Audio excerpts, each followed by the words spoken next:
Chapter 15. The Discovery of Oz the Terrible. The four travelers walked up to the great gate of Emerald City and rang the bell. After ringing several times, it was opened by the same guardian of the gates they had met before. "What? Are you back again?" he asked in surprise. "Do you not see us?" answered the Scarecrow.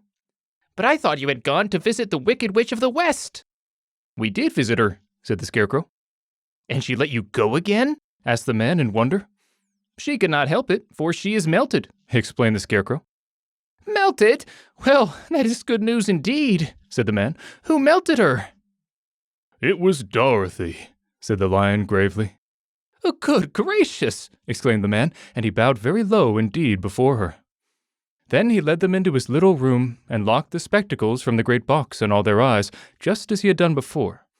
Afterward, they passed on through the gate into the Emerald City. When the people heard from the guardian of the gates that Dorothy had melted the Wicked Witch of the West, they all gathered around the travelers and followed them in a great crowd to the Palace of Oz. The soldier with the green whiskers was still on guard before the door, but he let them in at once, and they were again met by the beautiful green girl, who showed each of them to their old rooms at once, so they might rest until the great Oz was ready to deceive them. The soldier had the news carried straight to Oz that Dorothy and the other travelers had come back again after destroying the Wicked Witch, but Oz made no reply. They thought the great wizard would send for them at once, but he did not. They had no word from him the next day, nor the next, nor the next.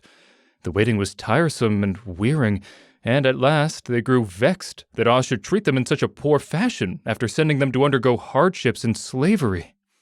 So the Scarecrow at last asked the green girl to take another message to Oz, saying if he did not let them in to see him at once, they would call the winged monkeys to help them and find out whether he kept his promises or not. When the wizard was given this message, he was so frightened that he sent word for them to come to the throne room at 4 minutes after 9 o'clock the next morning. He had once met the winged monkeys in the land of the West, and he did not wish to meet them again. The four travelers passed a sleepless night, each thinking of the gift Oz had promised to bestow on him. Dorothy fell asleep only once, and then she dreamed she was in Kansas, where Aunt Em was telling her how glad she was to have her little girl at home again. Promptly at 9 o'clock the next morning, the green-whiskered soldier came to them, and 4 minutes later, they all went into the throne room of the great Oz. Of course, each of them expected to see the wizard in the shape he had taken before, and all were greatly surprised when they looked about and saw no one at all in the room.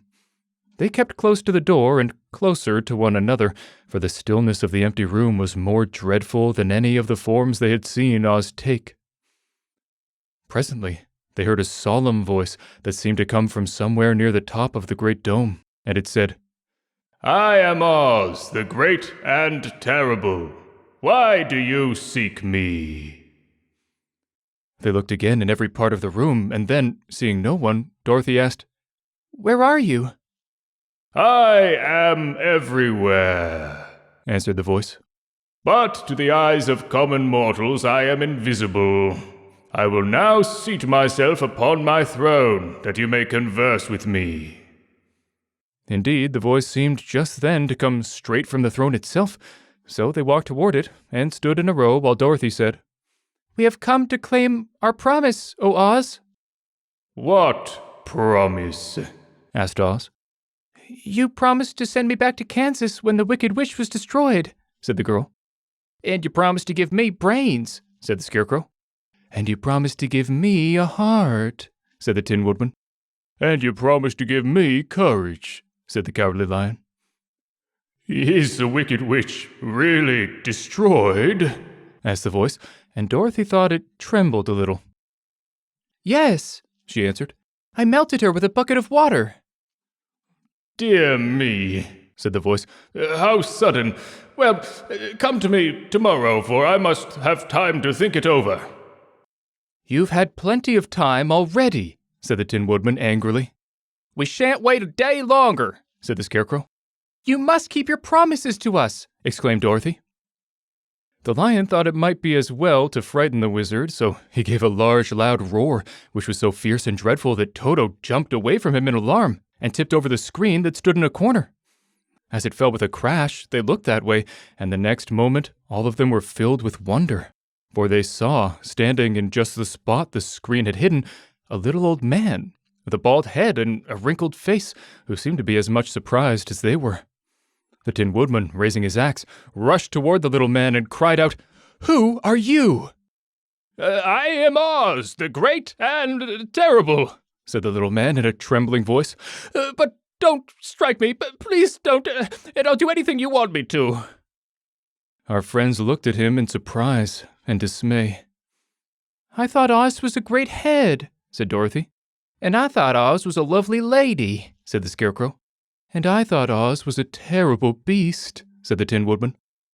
"And I thought Oz was a ball of fire," exclaimed the Lion. "No, you are all wrong," said the little man meekly. "I have been making believe." "Making believe?" cried Dorothy. "Are you not a great wizard?" "Hush, my dear," he said. "Don't speak so loud, or you will be overheard, and I should be ruined. I'm supposed to be a great wizard." "And aren't you?" she asked. "Not a bit of it, my dear. I'm just a common man." "You're more than that," said the Scarecrow in a grieved tone. "You're a humbug." "Exactly so," declared the little man, rubbing his hands together as if it pleased him. "I am a humbug." "But this is terrible," said the Tin Woodman. "How shall I ever get my heart?" "Or I my courage?" asked the Lion. "Or I my brains?" wailed the Scarecrow, wiping tears from his eyes with his coat sleeve. "My dear friends," said Oz, "I pray you not to speak of these little things. Think of me and the terrible trouble I'm in at being found out." "Doesn't anyone know you're a humbug?" asked Dorothy. "No one knows it but you four, and myself," replied Oz. "I have fooled everyone so long that I thought I should never be found out. It was a great mistake my ever letting you into the throne room. Usually I will not see even my subjects, and so they believe I am something terrible." "But I don't understand," said Dorothy in bewilderment. "How was it that you appeared to me as a great head?" "That was one of my tricks," answered Oz. "Step this way, please, and I will tell you all about it." He led the way to a small chamber in the rear of the throne room, and they all followed him. He pointed to one corner, in which lay the great head, made out of many thicknesses of paper, and with a carefully painted face. "This I hung from the ceiling by a wire," said Oz. "I stood behind the screen and pulled a thread to make the eyes move and the mouth open." "But how about the voice?" she inquired. "Oh, I am a ventriloquist," said the little man. "I can throw the sound of my voice wherever I wish, so that you thought it was coming out of the head. Here are the other things I used to deceive you." He showed the Scarecrow the dress and the mask he had worn when he seemed to be the lovely lady, and the Tin Woodman saw that his terrible beast was nothing but a lot of skins sewn together, with slats to keep their sides out. As for the ball of fire, the false wizard had hung that also from the ceiling. It was really a ball of cotton, but when oil was poured upon it, the ball burned fiercely. "Really," said the Scarecrow, "you ought to be ashamed of yourself for being such a humbug." I certainly am," answered the little man sorrowfully. "But it was the only thing I could do. Sit down, please. There are plenty of chairs, and I will tell you my story." So they sat down and listened while he told the following tale. "I was born in Omaha." "Why, that isn't very far from Kansas," cried Dorothy. "No, but it's farther from here," he said, shaking his head at her sadly. "When I grew up, I became a ventriloquist, and at that I was very well trained by a great master. I can imitate any kind of bird or beast." Here he mewed so like a kitten that Toto pricked up his ears and looked everywhere to see where she was. "After a time," continued Oz, "I tired of that and became a balloonist." "What is that?" asked Dorothy. "A man who goes up in a balloon on circus days so as to draw a crowd of people together and get them to pay to see the circus," he explained. "Oh," she said, "I know." "Well, one day I went up in a balloon and the ropes got twisted so that I couldn't come down again. It went way up above the clouds, so far that a current of air struck it and carried it many, many miles away. For a day and a night I traveled through the air, and on the morning of the second day I awoke and found the balloon floating over a strange and beautiful country. It came down gradually, and I was not hurt a bit, but I found myself in the midst of a strange people, who, seeing me come from the clouds, thought I was a great wizard. Of course, I let them think so, because they were afraid of me and promised to do anything I wished them to. Just to amuse myself and keep the good people busy, I ordered them to build this city and my palace, and they did it all willingly and well. Then I thought, as the country was so green and beautiful, I would call it the Emerald City, and to make the name fit better, I put green spectacles on all the people, so that everything they saw was green. But isn't everything here green? Asked Dorothy. No more than in any other city, replied Oz. But when you wear green spectacles, why, of course everything you see looks green to you. The Emerald City was built a great many years ago, for I was a young man when the balloon brought me here, and I am a very old man now.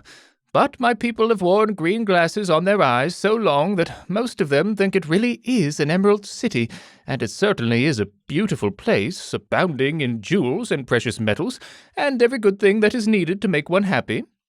I have been good to my people, and they like me, but ever since this palace was built, I have shut myself up and would not see any of them. One of my greatest fears was the witches, for while I had no magical powers at all, I soon found out that the witches were really able to do wonderful things. There were 4 of them in this country, and they ruled the people who live in the north and south and east and west. Fortunately, the witches of the north and south were good, and I knew they would do me no harm. But the witches of the east and west were terribly wicked, and had they not thought I was more powerful than they themselves, they would surely have destroyed me.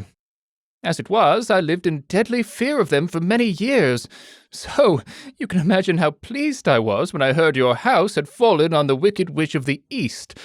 When you came to me, I was willing to promise anything if you would only do away with the other witch, but now that you have melted her, I am ashamed to say that I cannot keep my promises. I think you are a very bad man, said Dorothy. Oh, no, my dear. I'm really a very good man, but I'm a very bad wizard, I must admit. Can't you give me brains? Asked the Scarecrow. You don't need them. You are learning things every day. A baby has brains, but it doesn't know much. Experience is the only thing that brings knowledge, and the longer you are on Earth, the more experience you are sure to get. That may all be true, said the Scarecrow, but I shall be very unhappy unless you give me brains. The false wizard looked at him carefully. Well, he said with a sigh, I'm not much of a magician, as I said, but if you will come to me tomorrow morning, I will stuff your head with brains. I cannot tell you how to use them, however. You must find that out for yourself. Oh, thank you, cried the Scarecrow. I'll find a way to use them, never fear. But how about my courage? Asked the Lion anxiously. You have plenty of courage, I am sure, answered Oz. All you need is confidence in yourself. There is no living thing that is not afraid when it faces danger. The true courage is in facing danger when you are afraid, and that kind of courage you have in plenty. Perhaps I have, but I'm scared just the same, said the Lion. I shall really be very unhappy unless you give me the sort of courage that makes one forget he is afraid. Very well, I will give you that sort of courage tomorrow, replied Oz. How about my heart? Asked the Tin Woodman.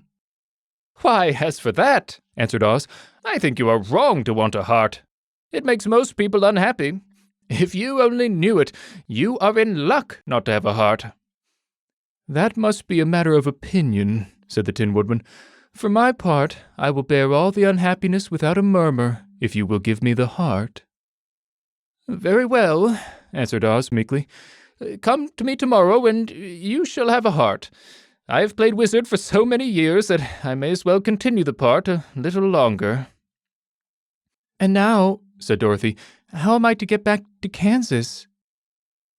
We shall have to think about that," replied the little man. "Give me 2 or 3 days to consider the matter, and I'll try to find a way to carry you over the desert. In the meantime, you shall all be treated as my guests, and while you live in the palace, my people will wait upon you and obey your slightest wish. There is only one thing I ask in return for my help, such as it is. You must keep my secret and tell no one I am a humbug." They agreed to say nothing of what they had learned, and went back to their rooms in high spirits. Even Dorothy had hope that the great and terrible humbug, as she called him, would find a way to send her back to Kansas, and if he did, she was willing to forgive him everything.